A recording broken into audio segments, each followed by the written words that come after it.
और अब बात राजस्थान की राजनीति की कर लेते हैं, जिसका एक चैप्टर खत्म हो गया और कई सारे अध्याय खुलने के इंतजार में है। सौम्य और शांत अंदाज में पायलट पर हमला करने वाले मुख्यमंत्री अशोक गहलोत के तेवर अचानक बेहद तल्ख हो गए हैं और वो पायलट को अपनी सत्ता के खिलाफ साजिश का सूत्रधार साबित करने में लगे हैं। वहीं दूसरी ओर पायलट अगली चाल पर मंथन कर रहे हैं।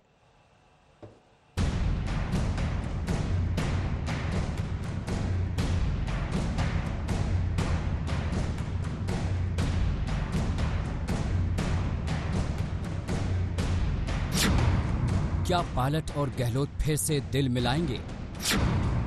नहीं। क्या पायलट बीजेपी में शामिल होंगे? नहीं। बागी हुए पायलट किस राह जाएंगे? पता नहीं।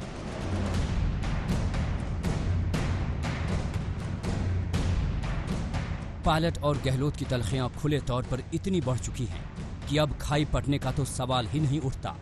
पायलट साफ तौर पर कह रहे हैं कि गहलोत के आदेश पर उन्हें दरकिनार किया गया, तो गहलोत भी पायलट को अपनी सरकार के खिलाफ साजिश का सूत्रधार बता रहे हैं। गहलोत की अचानक तल्ख हुई जुबान बता रही है कि अब वो आर पार के मूड में हैं।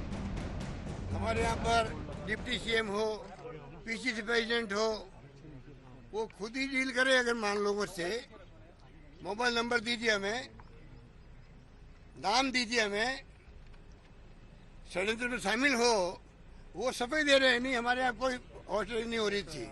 अरे तुम तो खुद ही षड्यंत्र में शामिल थे, तुम क्या सफाई दे रहे हो? हॉस्टलिंग हो रही है देश के अंदर, पैसा बढ़ा, लाखों करोड़ रुपए बढ़ रहे हैं।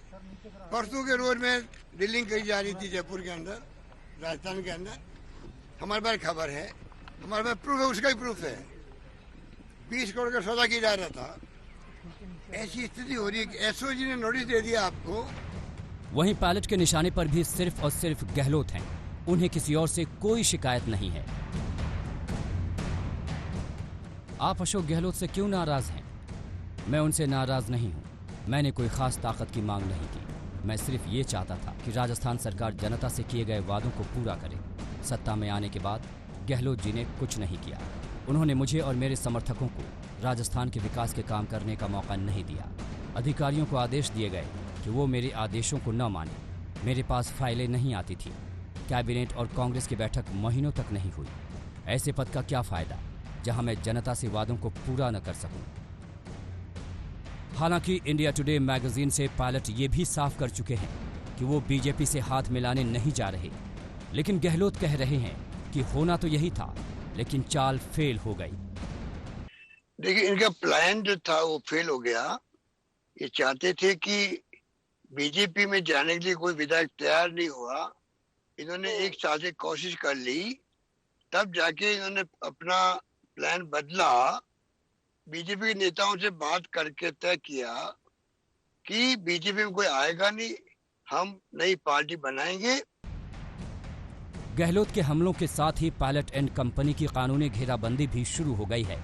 विधानसभा अध्यक्ष ने पायलट और उनके समर्थक 17 विधायकों को नोटिस जारी कर दिया। सभी को 17 जुलाई तक विधानसभा में पेश होकर जवाब देने को कहा गया है। ज्यादातर विधायकों के घर पर ये नोटिस चिपका दिए गए हैं।